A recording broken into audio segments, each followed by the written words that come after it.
Voltamos para o segundo bloco do Produtor Quer Saber, que hoje recebe Evilásio Fraga, que além de produtor rural, é representante da Federação de Agricultura e Pecuária da Bahia no Conselho Estadual de Recursos Hídricos.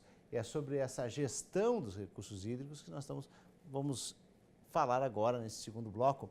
Como é que serviu de exemplo? Porque é tão difícil você fazer essa questão da gestão. Os conflitos existem pelos recursos que são escassos, né?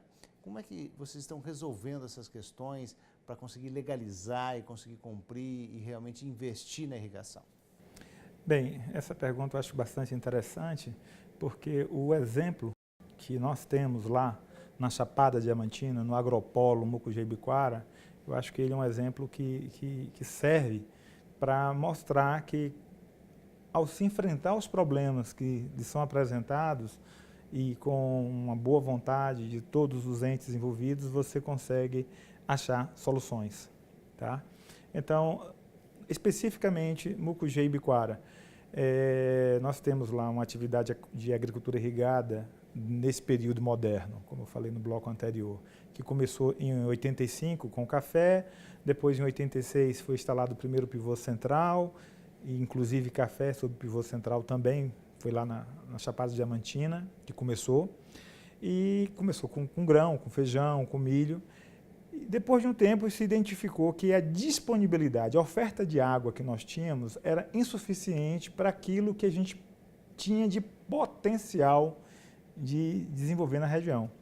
E aí buscamos, os produtores se organizaram através de uma associação, posteriormente através do Sindicato dos Produtores Rurais de Ibiquara, que tem extensão de base para Mucugê e para Barra da Estiva, e buscamos essa organização de produtores, fomos buscar onde a gente poderia estar encontrando apoio para resolver esse problema de oferta de água.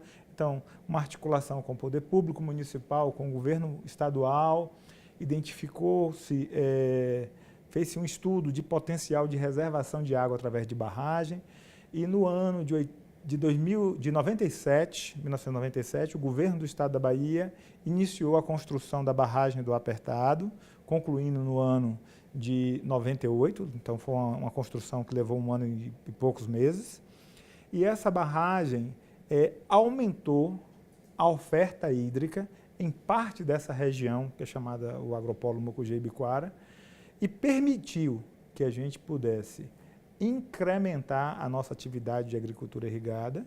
Essa barragem ela tem uma capacidade de armazenamento de 108 milhões de metros cúbicos, com um espelho d'água de 1.800 hectares e um recuo de água de aproximadamente 30 quilômetros. Então, é uma barragem muito bem encaixada, um projeto assim, muito bem feito. E, a partir dessa oferta hídrica e do conhecimento que os produtores já tinham das atividades que desenvolviam ali, que é batata, tomate, café, cebola, alho, hortaliças em geral, grão também entra como rotação de cultura, e aí nós conseguimos ampliar as áreas irrigadas e chegamos a ter próximo de 6.000 empregos diretos, formalizados, numa área relativamente pequena de irrigação. É um número firme, em torno de 6.000 hectares instalados, firme, usando água, né? E nós conseguimos atingir esse nível de irrigação. Então, quando você faz aí 2 safras por ano, a gente tem uma média de 12.000 hectares de lavoura irrigada por ano, 12, 13 mil, gerando emprego e renda. Então, isso permitiu que essa região, que está dentro do semiárido, tudo bem que é um microclima de altitude, mas está dentro do semiárido, onde você não tinha uma atividade econômica, não tinha perspectiva de desenvolvimento econômico nenhum, essa atividade permitiu esse desenvolvimento. Então, nós temos hoje um IDH de excelente qualidade, nós temos uma renda per capita. No ano de 2012, Mucugê foi a 10ª cidade em renda per capita do estado da Bahia por conta da atividade da agricultura irrigada. Então, você mediu o antes e o depois dessa barragem nessa região? Ah, sim. O antes era uma região de, assim, pouca perspectiva de desenvolvimento econômico e social, porque se você não tiver uma atividade econômica sustentável, é muito difícil você trazer um desenvolvimento da região. que você precisa de alguma atividade econômica que banque todos aqueles investimentos que são necessários. Somente geração de emprego, é muito difícil gerar emprego. E a agricultura tem essa característica, e a agricultura irrigada de hortaliça, mais ainda, né? Então, esse tipo de agricultura que permitiu todo esse desenvolvimento econômico e social de Mucugê, Ibicoara e toda a região circunvizinha, porque essa mão de obra não é só de Mucugê e Ibicoara. Mucugê tem 11 mil habitantes, então nós temos lá gente trabalhando de várias outras cidades que estão ali no entorno, e as pessoas vão trabalhar em Mucugê e retornam com essa renda para os municípios que eles migraram, de onde eles migraram, e lá eles constroem casas, lá eles montam negócios, lá eles vão investir em alguma terra que eles também têm lá. Então, é um desenvolvimento regional. Na verdade, essa experiência nossa trouxe um desenvolvimento regional. Quer dizer, e serve de exemplo para outras regiões para se conseguir isso, porque tem a questão burocrática das outorgas. Como é que vocês resolveram tudo isso, as questões das legislações ambientais, que hoje pegam firme, né? Na Bahia a gente vê aí que pede licença, estão pedindo licenciamento até para fazer o plantio de safra por ano, isso está uma polêmica grande também.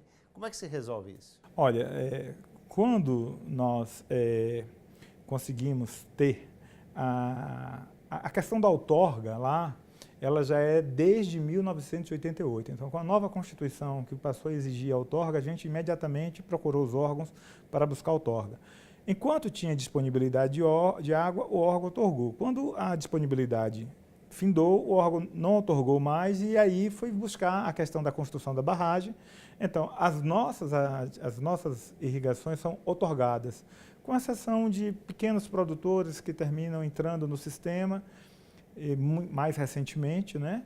E que talvez tenhamos ali um percentual que não está outorgado. Mas aquela atividade de agricultura irrigada empresarial, ela é toda irrigada. Nós temos, seguramente, eu acho que é a única licença ambiental conjunta do Brasil, em que a nossa licença ambiental, ela não se dá por propriedade, ela se deu por um território. Se estudou o território onde se fazia essa agricultura, que estava com uma condição climática e geográfica similar, com as atividades similares, então estudou todo aquele conjunto de atividade implantada naquele território, naquele bioma, analisando os efeitos sinérgicos, cumulativos, e foi emitida uma licença conjunta.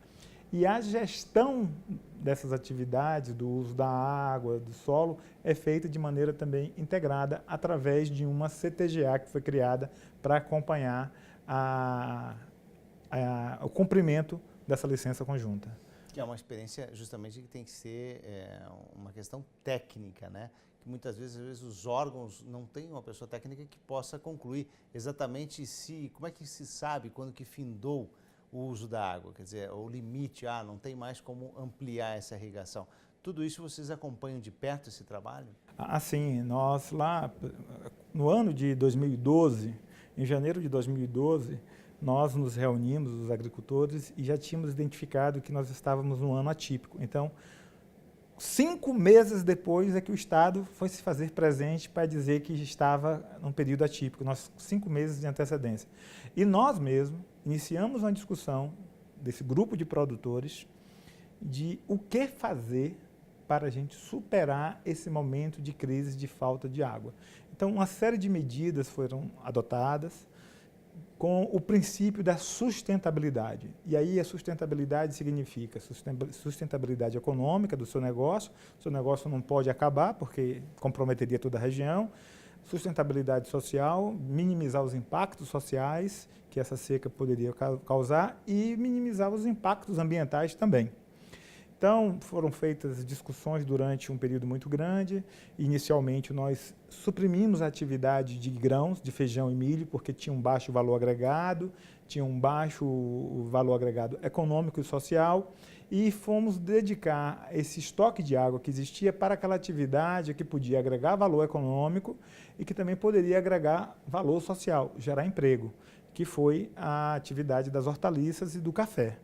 Isso é uma negociação entre todos os irrigantes, não é uma negociação fácil, mas foi possível se fazer a negociação e nós conseguimos passar não passamos ainda, estamos passando ainda por esse período de seca, porque ainda não voltou a chover de maneira normal, para restabelecer a segurança hídrica que a gente precisa, mas minimizamos em muito o impacto social. No primeiro momento perdemos muitos postos de trabalho e hoje eu posso dizer que nós estamos com 80% do ápice dos nossos postos de trabalho.